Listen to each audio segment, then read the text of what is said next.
नमस्कार, देवभूमि समाचार में आपका स्वागत है। आपके साथ मैं रीना झा बालियान। खबरों का रुख करेंगे, लेकिन उससे पहले एक नजर डालते हैं इस वक्त की हेडलाइंस पर। हल्द्वानी में गिराए गए अवैध मदरसे की जमीन पर बनेगा नया पुलिस थाना। सीएम धामी का ऐलान, नहीं बख्शे जाएंगे देवभूमि की शांत फिजा से खिलवाड़ करने वाले उपद्रवी।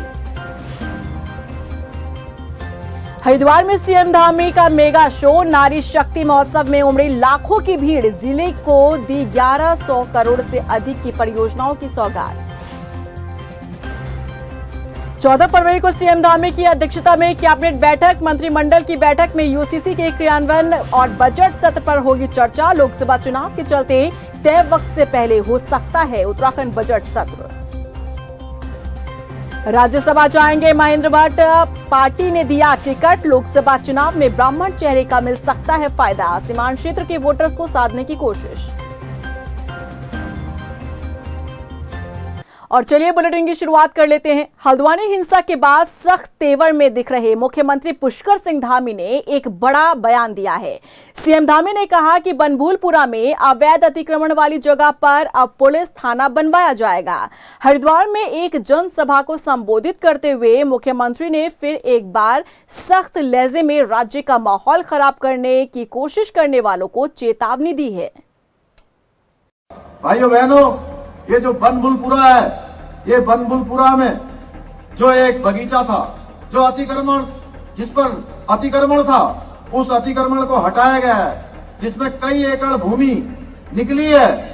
वो भूमि जहां पर आगजनी हुई है, जहां पर पथराव हुआ है, जहां पर उपद्रव किया गया है, जहां हमारे पुलिस कर्मियों के साथ सारे कानून को तोड़ने का काम किया है, पत्रकार भाइयों को भी आग में झोंकने का काम किया है। मैं आज इस मां गंगा के पवित्र तट से घोषणा करता हूं कि उस स्थान पर पुलिस का थाना बनाया जाएगा। सोमवार को मुख्यमंत्री पुष्कर सिंह धामी हरिद्वार दौरे पर रहे और इस दौरान सीएम धामी ने देवपुरा चौक से मेगा रोड शो किया। वहीं स्थानीय लोगों ने ढोल नगाड़ों की थाप पर मुख्यमंत्री का भव्य स्वागत किया। इस मौके पर सीएम धामी ने ऋषिकुल मैदान में आयोजित नारी शक्ति महोत्सव में शिरकत की, जहां उन्होंने विभिन्न क्षेत्रों में उत्कृष्ट कार्य करने वाली महिलाओं को सम्मानित किया। इसके अलावा उन्होंने जिले को 1100 करोड़ से अधिक की योजनाओं की सौगात दी। मां गंगा को भी नमन करता हूं कि आज हमको ये मातृशक्ति महोत्सव मां गंगा के तट पर आप सबके बीच में आने का सौभाग्य प्राप्त हुआ।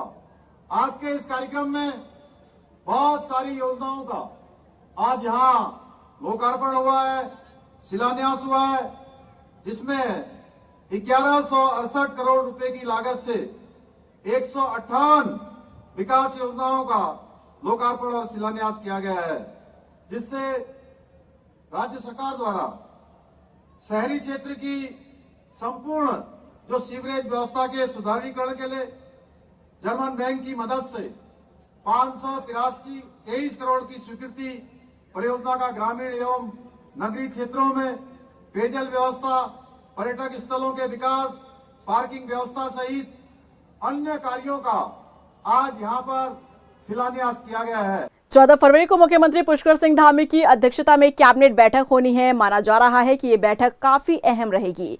दरअसल मंत्रिमंडल की इस बैठक में बजट सत्र की तारीख का ऐलान होना है और साथ ही समान नागरिक संहिता के क्रियान्वयन को लेकर चर्चा हो सकती है।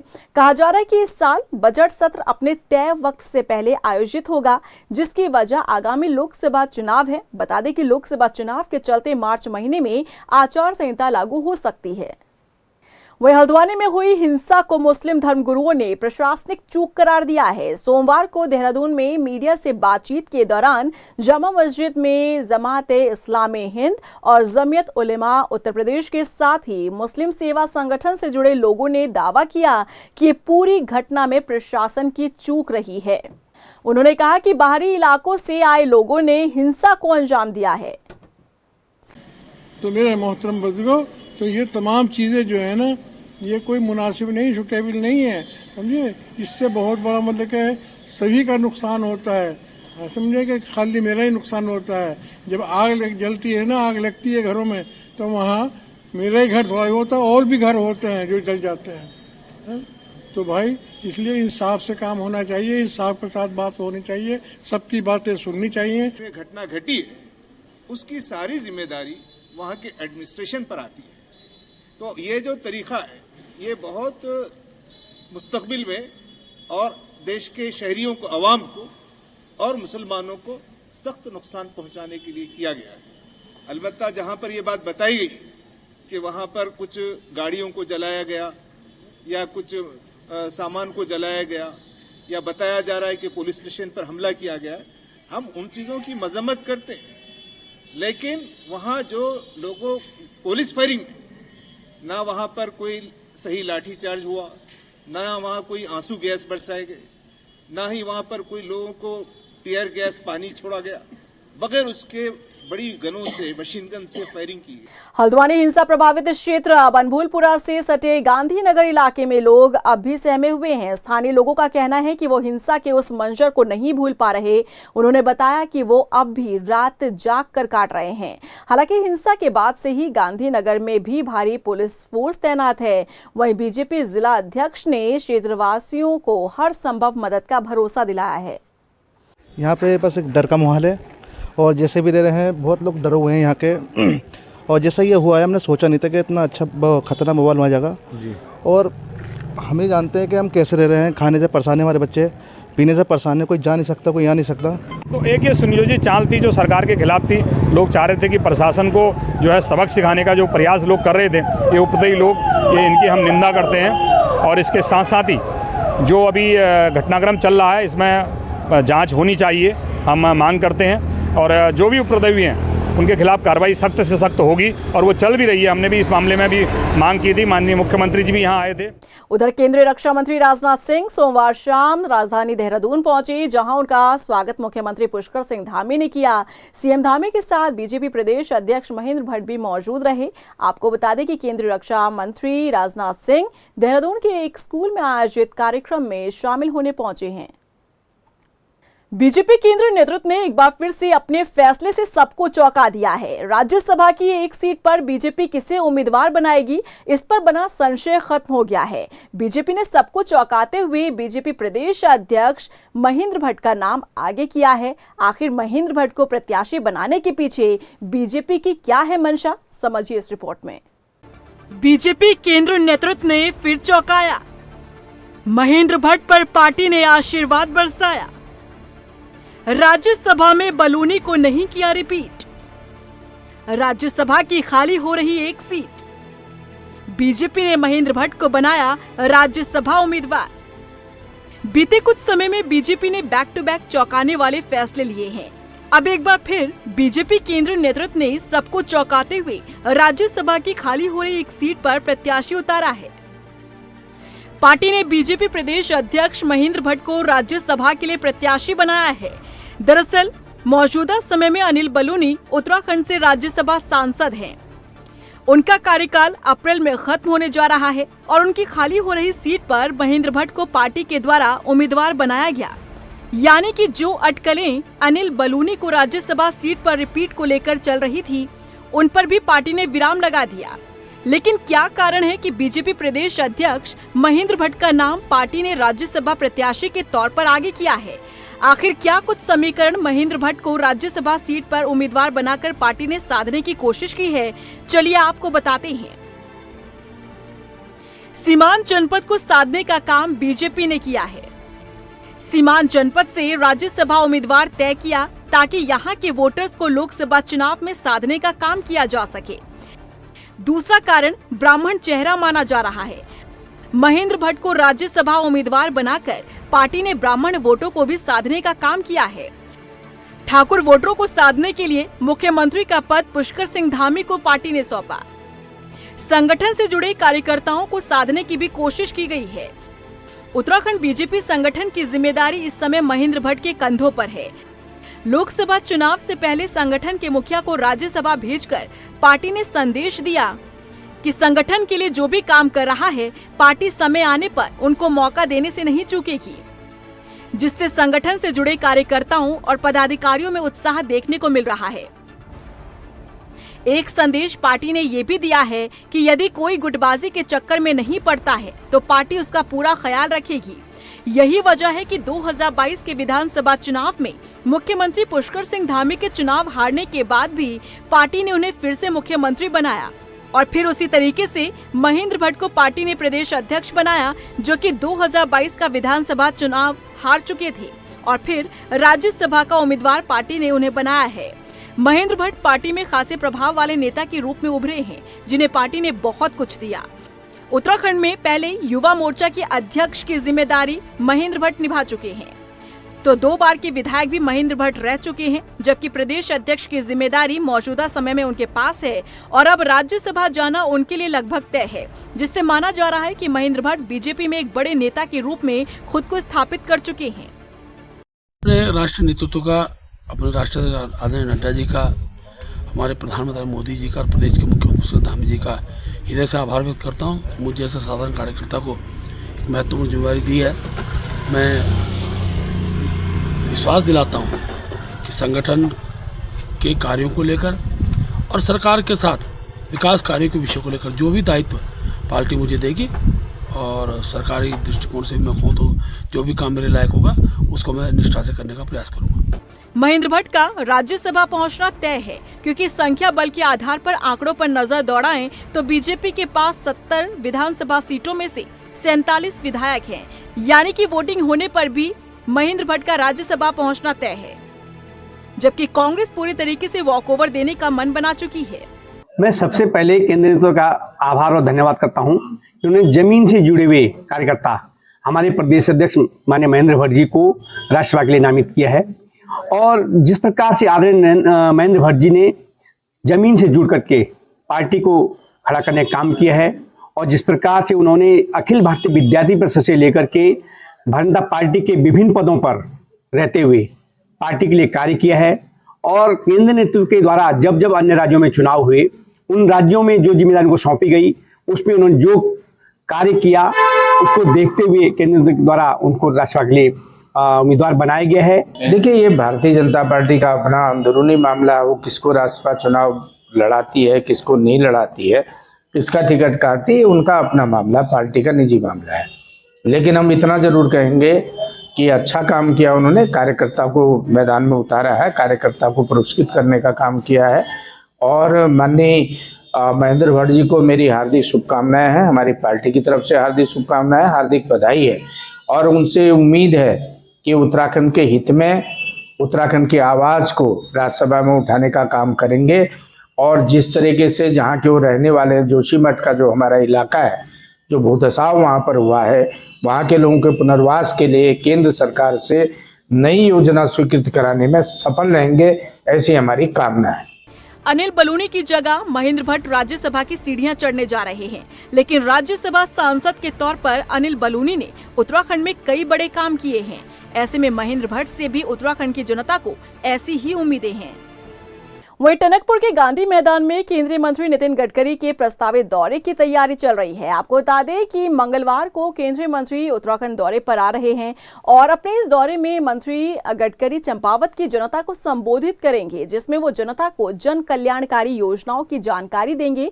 इसके अलावा जिले को योजनाओं की सौगात भी देंगे। बता दें कि नितिन गडकरी के प्रस्तावित दौरे को लेकर उत्साह बना हुआ है पार्टी के कार्यकर्ताओं में।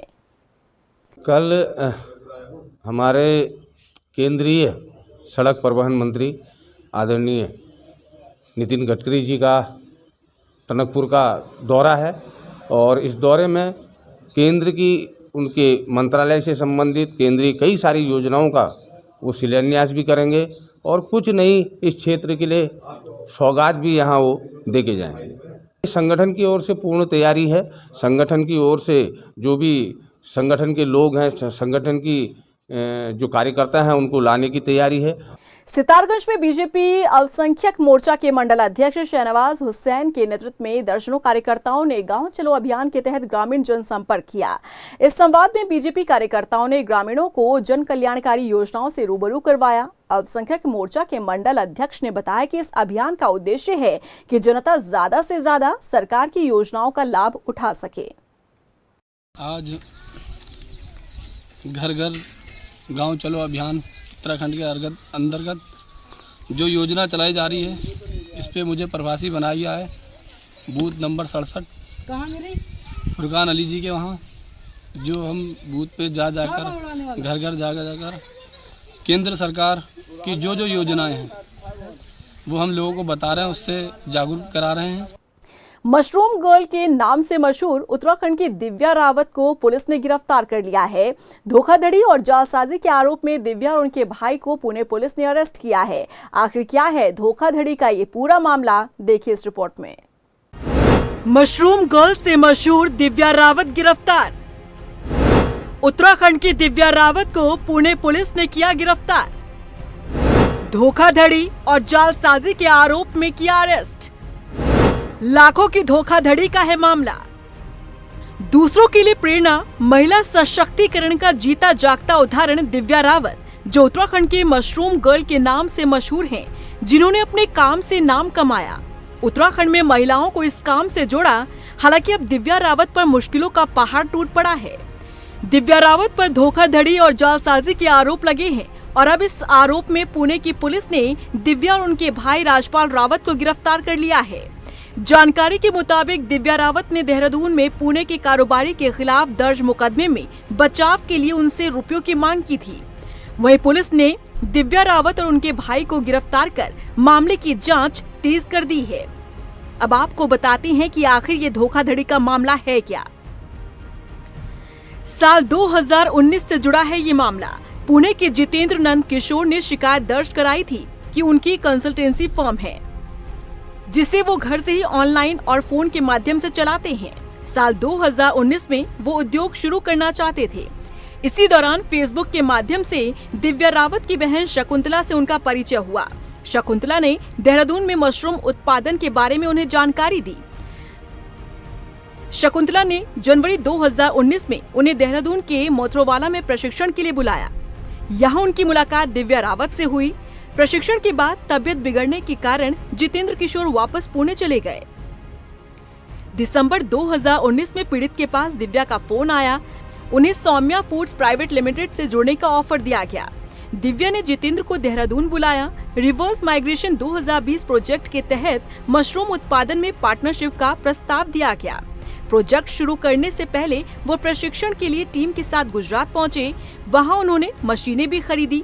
इस दौरान टीम में शामिल सदस्यों के वेतन, रहने खाने और मशीनों को खरीदने का खर्च उन्होंने ही किया। पूरे प्रोजेक्ट पर करीब 1 करोड़ 20 लाख रुपए का खर्च आया। इसमें से कुछ रुपया दिव्या ने उन्हें दिए, जो बाद में बहाने से वापस भी ले लिए। जब उन्होंने दिव्या से रुपए अपने वापस मांगे तो साल 2022 में देहरादून के नेहरू कॉलोनी थाना में पीड़ित के खिलाफ 77 लाख रुपए की धोखाधड़ी का मुकदमा दर्ज करवा दिया। दिव्या की शिकायत के बाद नेहरू कॉलोनी थाना पुलिस ने उन्हें गिरफ्तार कर लिया। 3 महीने जेल में रहने के बाद उच्च न्यायालय से उन्हें जमानत मिली। जेल से बाहर आने के बाद पीड़ित ने आरटीआई से अपनी गिरफ्तारी को लेकर जानकारी मांगी तो पता चला कि दिव्या ने मेरठ से झूठा शपथ पत्र बनवाकर पीड़ित पर मुकदमा दर्ज करवाया था। जांच करने पर शपथ पत्र फर्जी पाया गया। इसकी शिकायत उन्होंने पुणे के पौंड थाने में की। इसके बाद से दिव्या उनसे समझौते के लिए 32.5 लाख रुपए मांग रही थी। पीड़ित ने दिव्या को 10 लाख रुपए का चेक लेने के बहाने पुणे बुलाया। इसके साथ ही पुलिस को भी सूचना दे दी। पुलिस ने दिव्या और उनके भाई को गिरफ्तार कर लिया। दिव्या रावत का ये मामला सबको हैरान कर रहा है, क्योंकि अब तक दिव्या की छवि साफ रही है। वो दूसरी महिलाओं को सशक्त बनने की प्रेरणा देती रही हैं, लेकिन अब इस मामले ने उन पर कई सवाल खड़े कर दिए हैं।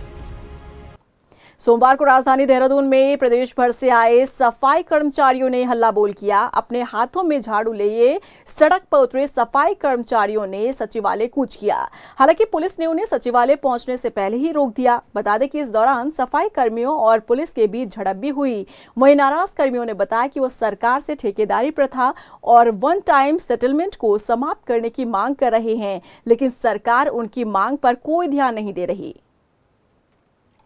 हम कई बार आ चुके हैं यहाँ पर सचिवालय कूच करने के लिए, और कई बार हमने डीएम, एसडीएम अपने तहसीलों में ज्ञापन दिया है, गिरफ्तारी दी है, और अभी तक कोई भी धामी सरकार कोई भी ऐसा निर्णय नहीं ले रही है जिसको हमें कोई सफलता मिले। हमारा कहना यह है कि अगर धामी सरकार आज कोई भी निर्णय नहीं लेती, आज अंतिम युद्ध है ये, और कोई भी निर्णय नहीं लेती है आज सरकार, तो हमें सब कुछ भी करना पड़े, और हम ऐसा युद्ध है, ये अंतिम युद्ध है जिसमें हम नाली, सिवर सब चढ़ा कर रख देंगे। वहीं राजधानी देहरादून में म्यूजिक कॉन्सर्ट के लिए Rajiv Gandhi international cricket stadium की बुकिंग के नाम पर फर्जीवाड़ा सामने आया है। एक नामी सिंगर की म्यूजिक शो के आयोजकों ने ट्राइबर एंटरप्राइजेज प्राइवेट लिमिटेड और अंशुल पठानिया के खिलाफ धोखाधड़ी का मुकदमा दर्ज किया है। इन पर 11 फरवरी को आयोजित शो के लिए क्रिकेट स्टेडियम दिलाने के नाम पर 1,77,000 रुपए ऐंठने का आरोप है। बताया जा रहा है कि पैसे देने के बाद भी आयोजकों को स्टेडियम नहीं मिला। कल थाना रायपुर पर एक एफआईआर लिखी गई है, जिसके की बातें मिस्टर पंकज का प्रमाण है। तो उनकी ओर से आरोप लगाया गया है कि एक ट्रेवर इंटरनेशनल एजेंसी है कि एक इवेंट उनको करवाना था, तो उसकी बुकिंग के नाम पर उनसे जो एजेंसी के द्वारा धोखाधड़ी की गई है। उसी संबंध में उनकी तहरीर पर यह एफआईआर कायम की गई है और उसमें विवेचना उसमें प्रारंभ कर दी गई है। और इसी के साथ फिलहाल इस बुलेटिन में बस इतना ही, लेकिन चलते चलते एक नजर डालते हैं इस वक्त की हेडलाइंस पर। हल्द्वानी में गिराए गए अवैध मदरसे की जमीन पर बनेगा नया पुलिस थाना। सीएम धामी का ऐलान, नहीं बख्शे जाएंगे देवभूमि की शांत फिजा से खिलवाड़ करने वाले उपद्रवी। हरिद्वार में सीएम धामी का मेगा शो, नारी शक्ति महोत्सव में उमड़ी लाखों की भीड़। जिले को दी 1100 करोड़ से अधिक की परियोजनाओं की सौगात। 14 फरवरी को सीएम धामी की अध्यक्षता में कैबिनेट बैठक, मंत्रिमंडल की बैठक में यूसीसी के क्रियान्वयन और बजट सत्र पर होगी चर्चा। लोकसभा चुनाव के चलते तय वक्त से पहले हो सकता है उत्तराखंड बजट सत्र। राज्यसभा जाएंगे महेंद्र भट्ट, पार्टी ने दिया टिकट। लोकसभा चुनाव में ब्राह्मण चेहरे का मिल सकता है फायदा। सीमांत क्षेत्र के वोटर्स को साधने की कोशिश।